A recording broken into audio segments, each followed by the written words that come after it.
What's going on, guys? It's Chef. We're back here over on some Modern Warfare 3. It's been well over a month since playing some Call of Duty, and yeah, this is gonna feel really weird. But I've had my fun with Elden Ring. It's been fun, you know, doing my challenge runs and playing the DLC and stuff like that. I've been getting the FPS itch. I was playing a little bit of X-Defiant before this, but Call of Duty is a whole different speed from X-Defiant. Like, the way people play Call of Duty is it's so ratty. Like, it's hard to recognize it when you're like an avid COD player. You're like, what do you mean? People are just playing COD. But when you go and play like another arcade shooter, or what's supposed to be an arcade shooter anyway, you start recognizing how oddly people play Call of Duty, and how, even though Modern Warfare 3, in my opinion, is great, especially in comparison to like Modern Warfare 2019, Modern Warfare 2, stuff like that, people play way more scared. You could say that people are playing more tactically, I guess, but it's just because the game enables them to do those tactics and them actually work out. You could try a bunch of different tactics on other games as well. Some work, some of them just don't.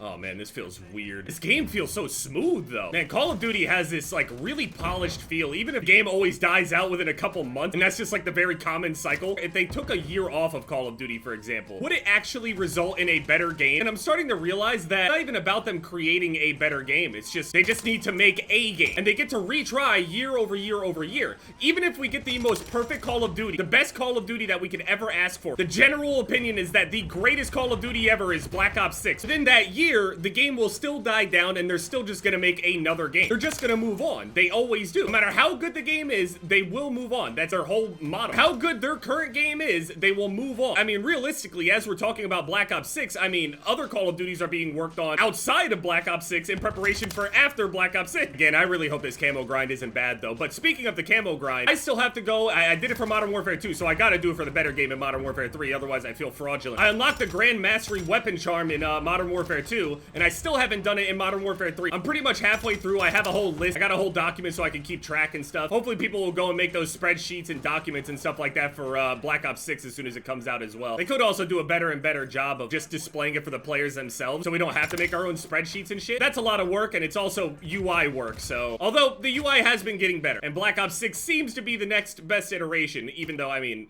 we're still not back to what it used to be. It used to be very simple, clean, straightforward. People over on Call of Duty will like sit there and hold an angle, or usually the person that gets the first shot, you can just kill them. Even with like 150 health, it's still the case, even though it does definitely make it more possible for a little bit more of a skill expression in terms of being able to actually react to somebody hiding somewhere or getting the jump on you. But there's also downsides overall to having more HP. But outside of that, you don't see people holding angles the same way in X-Defiant that you do in Call of Duty, because Call of Duty enables that kind of shit. Part of the design to like make it easy to pick up like, you know, simple, quick little kills and stuff like that. It's the style of game, whereas X-Defiant is a little bit more arcadey, even though Call of Duty is still arcade. X-Defiant makes it very obvious where people are. Hiding is not really an option unless you're using like, you know, the cloaking device or whatever, stuff like that. It's a different style of visibility. Call of Duty kind of grounds itself in like the realism in terms of its look, with like shadows and like being able to go prone and other things like that, where in X-Defiant you can't even go prone. So it's very obvious when someone is somewhere. There's no dark corner in X-Defiant where it's like, damn, I couldn't see that guy. Every single time I have died in X-Defiant, I have seen them. I know exactly where they are, where they're killing me from. And the crazy thing is, there's not even kill cams and I know where I'm dying from. Whereas with Call of Duty, the kill cams are there because they know that you'll just die to some random shit and you'll be like, how did I die? I also tightened my RAM timings a little bit. I don't know why, but I had them set on like a lower speed. I don't know if I was having like stability problems. I must have been having stability problems or something at some point, but I was in my BIOS last night and I recognized it and I was like, why do I have this turned down? Well, I'll find out if I go and turn it back and then the PC doesn't boot or whatever. Unlucky, I just didn't hit the lottery on them, you know? But I went and turned my RAM back up. It's DDR5 7200 CL34. I was running at like 6800 CL34. Yeah, I only got 24 kills there and I didn't do the best in the lobby. Weird thing about Call of Duty is when I don't do the best, the game is really not that engaging. I don't know how to explain it. I don't know, it's weird because of that whole like skill-based matchmaking argument and shit about how casual players have more fun because they have more casual games because of their skill level and stuff, which makes complete sense, but there's a reason why people still end up quitting, because even with that, it's still not engaging enough. It's weird. Call of Duty is a weird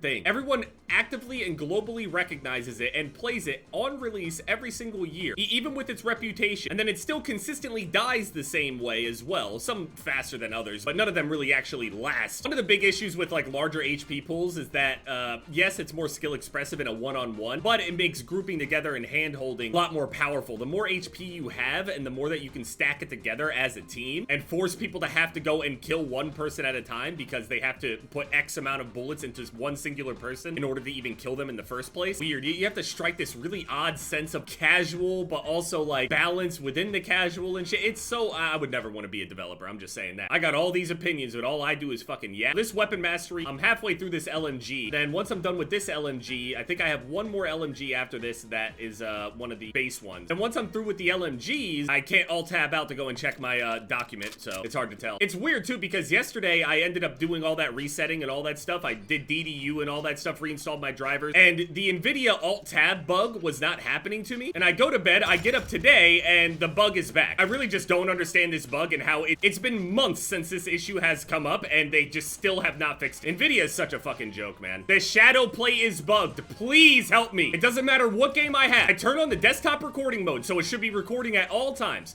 If I hit record in-game and I decide to alt-tab out of it, it should not stop my recording. If it's recording this screen and it's capturing anything that's happening on this screen, why is the recording stopping when I'm alt-tabbing? It doesn't make sense. I should be able to alt-tab out, grab something from a different monitor, bring it onto this monitor because it is desktop capturing this monitor. It is screen capping whatever is happening on this monitor. Why is the recording stopping? Why? I don't understand. For years, that was never the case. For years, I could sit there and record, drag over whatever I wanted on this screen. It was a true desktop recording. And over the past 3-4 months now, I can't record without weird-ass issues. I'm gonna have to get reacclimated because this game, honestly, right now, it feels smooth, but my experience has just been complete shit. I don't have to get much of a shot going. It's hardcore. I just need to land one bullet. Realistically, I should be playing a lot slower, wait for my streaks to get up, and I just wreak havoc from that point forward. VTOL, let that go. It's crazy, too, because all I've been playing are, like, Souls-like games, little bit of X-Defy, and ARPGs. I've been playing Last Epoch, you know, Diablo-type games. Think how long you've been cheating just today? He has the same amount of kills as everybody else. 92 kills. I mean, I hate this map, but I didn't feel like moving around. The cheating in this game, bro. You went 8-38 and still losing. No one cares about winning in Call of Duty. I got near 100 kills. I won. You almost died 100 times. You gotta take all the victories that you can, because there's nothing left for you on the table besides the W at the end. I hope you're satisfied with that, because that's all you got. I'd be saying the same thing, too, if I died 100 times. Holy fuck. Gotta cope somehow. I don't think I even sniffed an objective. Realistically, not playing the objective is what is allowing me to play Call of Duty longer. Worrying about me winning or not versus my just overall performance is exactly what would burn me out on the game. The win being like the biggest, most important thing makes the game not fun. If I just base it off of my own individual performance, and I know that I actively get better with practice and how much time I put in or whatever as a player, I can see those benefits every single game. Whereas with a win and stuff, there's a lot more going on there. There's a lot more moving parts there where I got my team and the map and the mode and all this other shit. Whereas if I just don't care about the objective, and if I don't care about winning and I only care about getting a bunch of kills, it's just a lot lighter to carry that kind of burden where it's just like, okay, well, I expect myself to drop 100 kills this game. And if I don't, I go, that sucks, but you know, close enough. Whereas with a win and a loss, I've played other competitive games and shit before where wins and losses felt absolutely pivotal, monumental, the entire reason for it. I'll say this, I didn't have fun with that being the case. And really overall, it's a Call of Duty thing. Luckily, Call of Duty doesn't matter enough for the win to really matter. Because again, in a year, we're on to the next one. It doesn't really matter. There's no long-standing esport of a particular Call of Duty or whatever. The slate gets wiped clean every single year, so why should I give a shit? They know this. And I know some people be like, well, then go play Team Deathmatch. Why would I play Team Deathmatch when I can only drop like 50 kills in Team Deathmatch and then the game ends? Whereas I could go and play an objective mode and drop 100 plus. Why would I do that? The objective modes are unironically better for kills. And again, understand, when I say I'm going for kills, I'm not going for KD. I'm not trying to get my kill death ratio up. It hovers around to 2, and I'm using a bunch of different weapons. My only objective is to drop as many kills as possible, preferably the most in the lobby at the very least. If someone outslays me, that feels more like a loss. To me, but it's not, you know, world crush. Losing in a game that's like ultra competitive like League of Legends or CS or something like that, I'd rather not even try to participate at all, which is why I don't. And that's how you get a multiple decade long Call of Duty player right there.